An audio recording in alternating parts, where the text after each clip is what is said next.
Hey guys, this video is about index numbers. Index numbers in shares are a way of summarizing a huge amount of data into one figure, usually allowing us to compare the performance of different shares or different share markets to each other. So for example, the biggest one that we might encounter would be the All Ordinaries Index. At any given time, it's just a single number, 5690.90, and that was today, Wednesday, 6th of May 2015. But where does that come from? This is one number, and I'm telling you that it is summarizing a huge amount of data. Well, the All Ordinaries Index, sometimes shortened to All Ords, sometimes shortened to AOI in capitals, basically comes from the share prices of the top 500 companies on the Australian share market.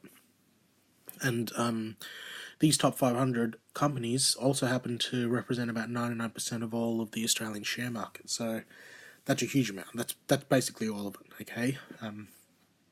Also, the other thing to keep in mind is the index is weighted according to the number of shares in each company, so it doesn't unfairly make a small company have a massive effect on the score or a large company have no effect on the score.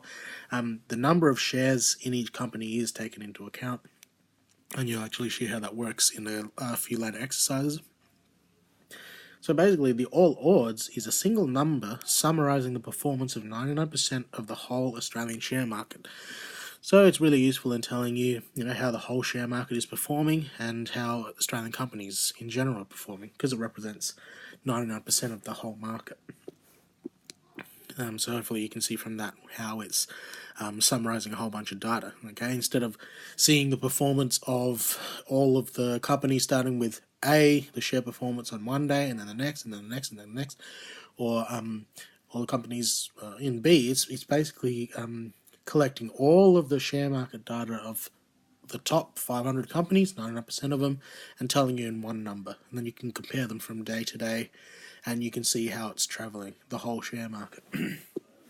So when you're using index numbers, you'll often be given the index numbers over a certain period of time, and you'll be asked to find the percentage change in them. So percentage change, we've used this before. We've used the formula that you're going to need here before, because there is a formula for percentage change in general. You might as well remember this for the rest of your life, because you can use this formula for anything. It'll tell you how much something has changed in a percent. It is literally the new value, take the old value, that's also known as the change in the value, divided by the old value, and then you times by 100, add a percent sign in the end, and you have the percentage change in one go. If it's negative, then it would be a decrease. If it's positive, then it will be an increase. It all takes care of itself. Just follow the formula. So what we have here, a couple of examples. I'm using the table from the book example. So percentage change, and you're literally plugging into the formula. If we are trying to find the percentage change in the All Ords from 2003 here to 2006 here, what is the new value? 5087.2. 5087.2 minus, what was the old value? 2003, 2848.6. 2848.6. In brackets to make sure that you calculate that first. And what was the old value? Well, 2003 was where it started, so that must be the old value. Again, 2848.6. That's the old value used up there. And then times by 100 at a percent sign. So just chuck that in the calculator. Make sure you do the brackets first. 5087.2 minus 2848.6.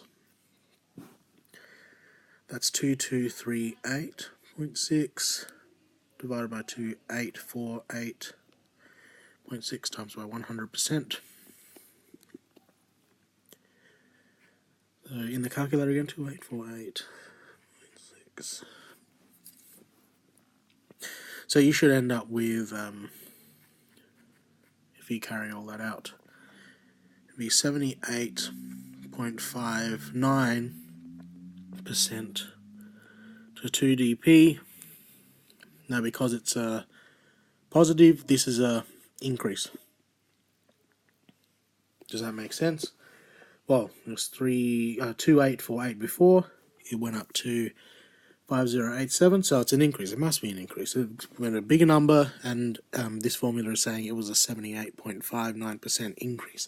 That's saying it went up 78.58% of this number. Sorry, I was circling the wrong one. So 78.58% of this number that it went up in 2006. So scroll down, one more example. Percentage change from 2002 to 2003. So this is a little different. I put this in here on purpose. Just follow the rules. I keep giving you rules. In maths, there is no grey, okay? Just follow the rules, you get it right.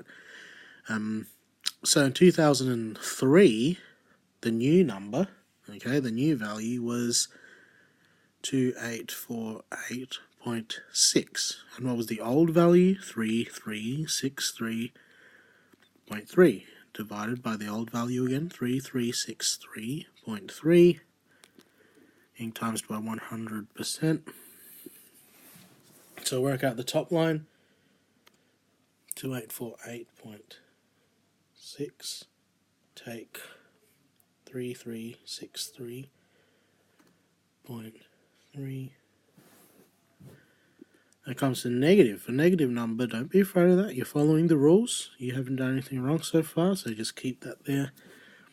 Divided by 3363.3 times by 100%. So if you carry that out, divide by 3363.3 times by 100%, the answer will be negative 15.30 to 2 decimal places. So the negative number indicates it's a decrease. And make sure when you're answering the question that you fix that up. You're not going to say a decrease of negative 15.3%, decrease of 15.30%. And that is your answer. So don't be afraid of getting the negatives here. You follow the rules, you follow the formula, that makes sense. Was it a decrease from 2002 to 2003? That was a bigger number than what it was in 2003, so it decreased. So that explains the negative. And what is this saying? This number is the original, so it went down by 15% of itself, okay, into 2003.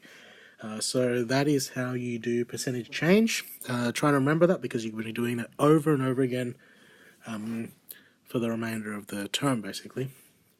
Alright, so that is that video, and I'll see you on the next one.